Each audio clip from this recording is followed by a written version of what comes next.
Madame la maire honoraire, chère Pierrette, Madame la conseillère départementale, chère Eva, Monsieur le président de la communauté de communes, Mesdames et Messieurs les élus des communes voisines ou leurs représentants, Mesdames et Messieurs les élus du conseil municipal, chers collègues, Mesdames et Messieurs les acteurs du monde économique, du monde associatif et institutionnel, mes chers concitoyens, et pour beaucoup, je pense pouvoir le dire, chers amis. Comme chaque année, le plaisir est grand pour l'équipe municipale de vous accueillir ici, dans notre maison commune, pour cette cérémonie des vœux. Comme chaque année, plus qu'une tradition, elle est un moment important auquel chacun d'entre nous est attaché, parce qu'elle est l'occasion de nous retrouver un peu comme affranchis du temps, pour pouvoir échanger librement de manière conviviale. Avec mes collègues, permettez-moi donc de vous souhaiter une très belle année 2020. Nous formulons pour vous des vœux de succès individuel et collectif, des vœux de santé bien sûr, parce que c'est la base de tout, des vœux de bonheur, parce que c'est là l'essentiel. L'année dernière, ici même, je m'adressais à vous dans un contexte social particulier. Il s'agissait alors de la révolte en jaune de tous ceux qui ne parviennent pas à finir les fins de mois. Cette colère a d'ailleurs révélé notamment le fossé démocratique entre nos gouvernants et nos concitoyens. Un an a passé. Toujours arc-bouté sur les intérêts particuliers des plus favorisés qu'il sert, le pouvoir refuse aujourd'hui tout débat sérieux sur les contours d'une réforme progressiste sur les retraites, adaptée aux conditions de notre temps. Au lieu de cela, il insiste pour que la discussion soit limitée dans un cadre, dans un périmètre qui acte la destruction de notre système de retraite solidaire par répartition. Les travailleurs, les salariés sont donc une fois de plus sommés de négocier des reculs sociaux et démocratiques pour en définitive conforter le régime spécial des revenus financiers du capital qui ne contribue en rien au bien commun. Et bien cela, notre peuple le refuse. Comme lui, il m'est insupportable que la transformation du pays soit synonyme de destruction de l'État social et des solidarités. Le mouvement social en cours, particulièrement puissant, depuis plus d'un mois, porte l'intérêt général. Il est salutaire. En le soutenant, avec mes collègues de la majorité municipale, je garde confiance à ce qu'il soit enfin entendu. Notre cérémonie est aussi avant tout l'occasion de vous dire notre gratitude. À vous, les bénévoles associatifs, et je pense que nous en avons eu une belle image ce soir.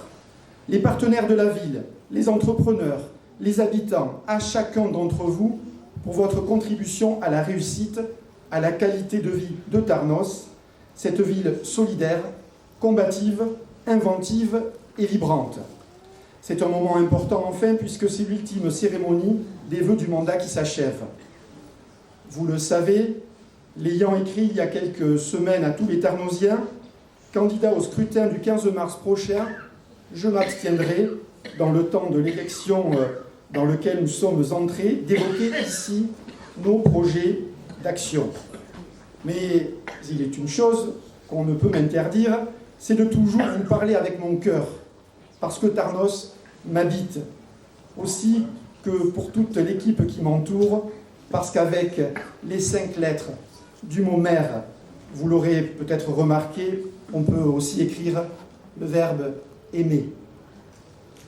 2019, comme les années précédentes, aura été pour l'équipe municipale extraordinaire et plutôt intense, parce que partagée avec tous.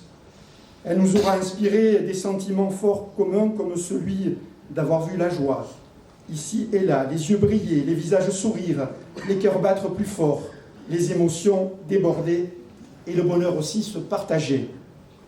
Extraordinaire aussi car d'un bout à l'autre, l'année, comme ce mandat, se sera déroulée en résistance d'une politique d'austérité et de reculs sociaux imposée par nos gouvernants, profonde et violente qui touche beaucoup d'entre nous et notre collectivité. Dans ces conditions, il en aura fallu de l'énergie, de la ténacité pour assumer nos responsabilités, tenir le cap dans la conduite de l'action publique. 2019 aura une fois encore éprouvé notre solidité, certainement plus que jamais. Il nous aura fallu être solides et solidaires. Solidaires pour rester solides, car l'un ne va pas sans l'autre. La solidité, c'est avant tout cette force de conviction qui nous pousse à faire, à agir, à bâtir, à innover malgré les difficultés et les obstacles, à aller de l'avant, encore et toujours. La solidité, c'est aussi la compétence qui s'obtient bien sûr par le travail, par l'expérience et la méthodologie avec laquelle nous agissons. La solidité, c'est enfin la récolte de ce qui a été semé, les acquis qui vous permettent de maintenir le mouvement concret lorsque tout semble pourtant parfois suspendu dans le vide. Vous le savez, se mettre au service de la population de sa commune n'est pas simple. C'est une activité difficile.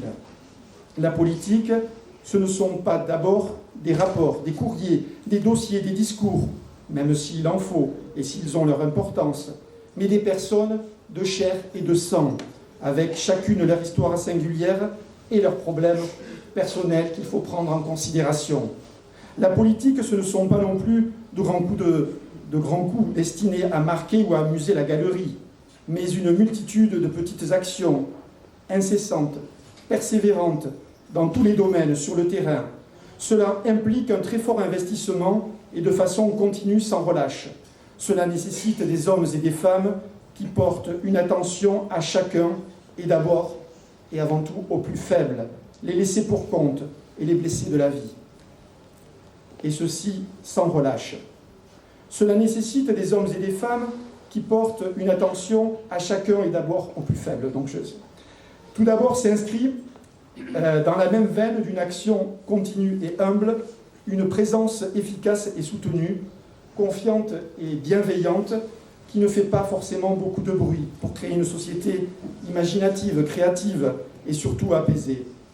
C'est notre rôle d'élus locaux de Tarnos, par un engagement sans faille, d'être les moteurs et aussi les initiateurs d'une telle politique. Le mandat électif n'est pas une fin en soi, mais bien un service rendu aux autres. Après 6 ans de leur temps offert aux Tarnosiens, voire plus encore pour certains d'entre eux, un certain nombre d'entre nous a décidé de passer la main. Permettez-moi, en votre nom, de les remercier chaleureusement pour leur dévouement quotidien, et ce, après leur activité professionnelle ou sur leur temps de retraite. Un immense merci à vous. On peut, je pense, les applaudir.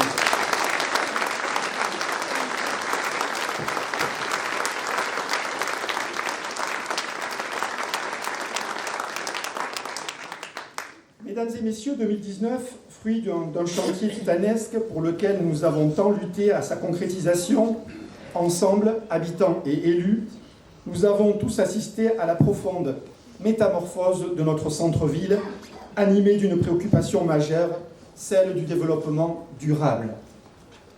Parce que, quoi de plus durable que de privilégier la densification raisonnée du centre-ville pour ne pas artificialiser des surfaces agricoles et naturelles, pour refuser l'étalement urbain qui a hélas toujours cours dans certaines communes.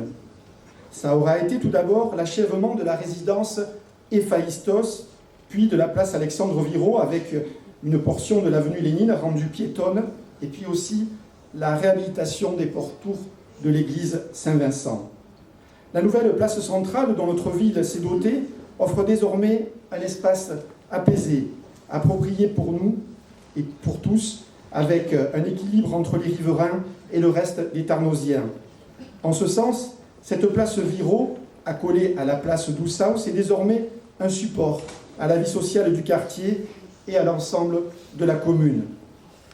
Le premier événement d'importance, bien sûr, à s'y tenir aura été en mai, nos traditionnelles fêtes de Tarnos. Et je pense que les photos qui sont projetées sont là pour illustrer le succès de ces fêtes, puis, en plein été, l'extraordinaire concert de l'incroyable jazzwoman Rhoda Scott.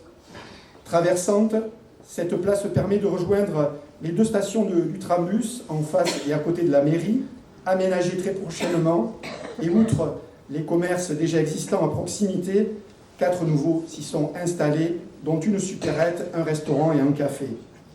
Un peu plus haut, l'immeuble Artigaus a lui aussi été achevé, avec là aussi des commerces en rez-de-chaussée. Preuve encore de cette nouvelle dynamique du centre-ville. Désormais, tous les pas de porte commerciaux sont occupés sur les résidences Loustonneau et tous réservés, dont une boucherie qu'on nous annonce à la résidence Olympe de Gouges en voie d'achèvement.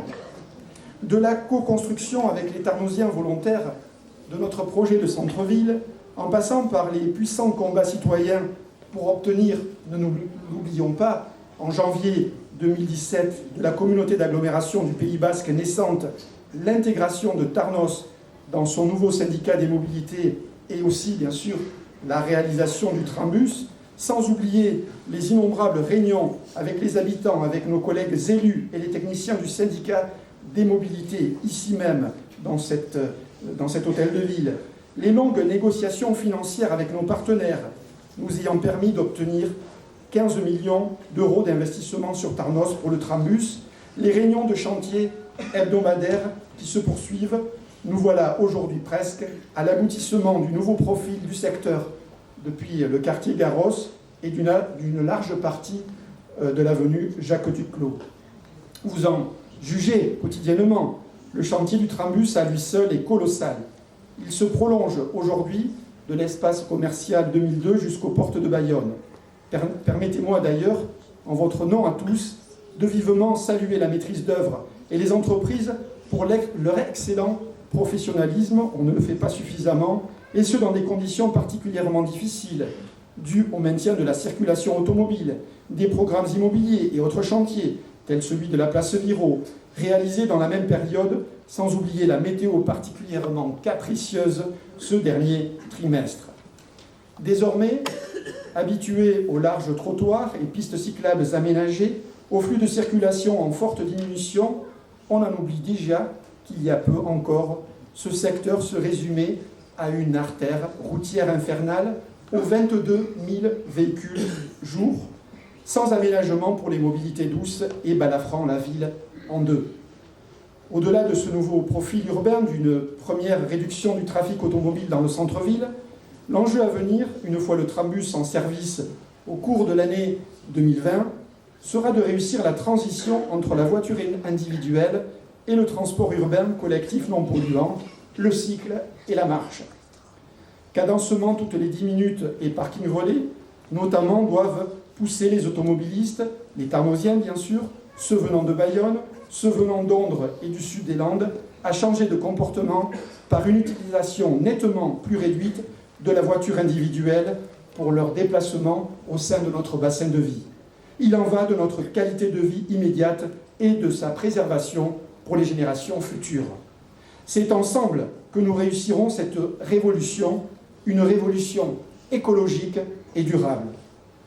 Dans le domaine du bien-vivre alimentaire local, nous aurons franchi aussi cette année écoulée un important cap. Désormais, les produits bio et locaux représentent 40% des aliments servis au niveau de notre restauration municipale, pour les enfants donc des écoles, et aux résidents de notre établissement d'hébergement pour personnes âgées dépendantes. Et bientôt, ce sera plus encore, grâce aux 13 hectares de terres communales en cours de transformation en maraîchage bio et en lieu d'insertion sociale et de formation de futurs agriculteurs en centre-ville, en collaboration avec le comité de bassin d'emploi du Seignance, au Barthes et au centre-ville. 2019 aura aussi vu l'avancée de l'important chantier de réhabilitation complète de notre centre technique municipal. Un chantier colossal et compliqué puisque l'activité des agents de la collectivité se poursuivait en même temps que les travaux. 2019, ça a été également la réflexion de nombreuses voiries, la poursuite de notre programme d'accessibilité pour les personnes à mobilité réduite, des équipements communaux et des arrêts de bus. Le prolongement aussi de la modernisation de notre réseau d'éclairage public, moins énergivore, c'est aussi ça. la durabilité. Le lancement du projet d'un nouveau centre de loisirs dans le quartier des Platanes. La fin des acquisitions foncières avec nos partenaires pour la réalisation de la voie de contournement du port, destinée à séparer les flux entre les flux industrialo-portuaires et les flux d'agrément pour se rendre à la plage de la digue.